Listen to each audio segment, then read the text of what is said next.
Coucou tout le monde. Peut-être que vous avez vu ma vidéo d'hier sur la discipline. Oui, je suis pour la discipline et je vous explique pourquoi dans cette vidéo d'hier. Et aujourd'hui, j'ai envie de vous parler de l'opposé. L'opposé de la discipline, c'est-à-dire écouter son cœur. J'en peux plus de cette injonction parce que, à mon avis, écouter son cœur, ça veut dire céder à tous ses caprices. Ça veut dire que si on est manipulé, on fonce droit dans la manipulation. Par exemple, la publicité, ça consiste à faire miroiter au cœur des produits qui lui plaisent et qu'on ne dise pas que la publicité ça ne marche pas, parce que si ça ne marchait pas, il ne continuerait pas d'en faire. En fait, chacun est sensible à tel ou tel produit. Par exemple, monsieur à côté, il serait sensible à une pub sur les scie sauteuses et s'il en voit une qui lui plaît beaucoup, il aura envie d'en acheter une en voyant la publicité.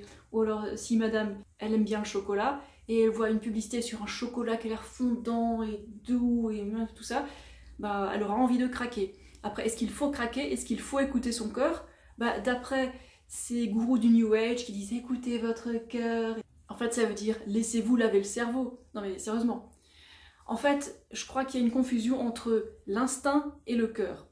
En fait, notre instinct, il nous donne des informations super importantes qu'il faut qu'on garde à l'esprit quand on est dans de nouvelles situations. Bon, après, l'instinct ne suffit pas toujours, hein. On a besoin aussi d'expérience de vie, parce que sans expérience, on est naïf, on est un enfant, quoi. Écouter son cœur, c'est très mignon pour des enfants qui sont protégés dans un environnement sûr. Quand on dit par exemple « Oh mon bébé, qu'est-ce que tu veux comme pyjama? Tu veux le pyjama vert ou le pyjama bleu ?» Oui, là ça n'a aucune importance, vas-y, écoute ton cœur, on s'en fiche. Ça n'a pas de répercussions. Mais dans nos sociétés modernes, il y a beaucoup d'adultes qui sont encore des enfants à l'intérieur. Et ils se permettent d'écouter leur cœur parce qu'ils sont pris en charge soit par leur famille, soit par la société, et ils sont maintenus à l'état d'enfant par cet environnement hyper sécurisé.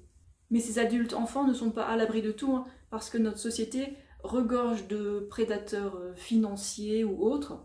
Si on écoute son cœur en tant qu'ado ou adulte, on peut se retrouver à faire des trucs stupides, par exemple commencer à fumer la cigarette, rien que parce que notre groupe d'amis en fume et on veut être accepté par ce groupe d'amis, mais c'est tellement stupide. Écouter son cœur, ça peut être aussi croire l'astrologie parce que ça flatte l'esprit.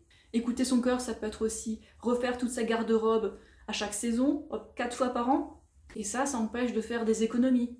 Écouter son cœur, c'est souvent céder à la facilité, être paresseux mentalement ou physiquement. Vous l'avez compris, je pense qu'il faut souvent se méfier de ce que dit le cœur, parce que ça reflète la propagande sociétale, ça reflète les manipulations des vendeurs. Si on a subi un lavage de cerveau via une secte ou via les médias majoritaires, on aura des réactions épidermiques. Bref, ce dont on a besoin, à mon avis, c'est de l'intuition, du discernement, et affiner son jugement, son expérience, ses recherches, et rester logique. Avoir un esprit critique, quoi. Et surtout pas tomber dans les délires New Age qui sont à fond à la mode en ce moment. Le New Age, c'est une religion, c'est partout, c'est insidieux. Voilà, c'était juste mon petit coup de gueule. Alors n'hésitez pas à me dire ce que vous en pensez. Est-ce que vous avez des anecdotes à ce sujet? Voilà. Allez, c'est tout pour aujourd'hui. Salut!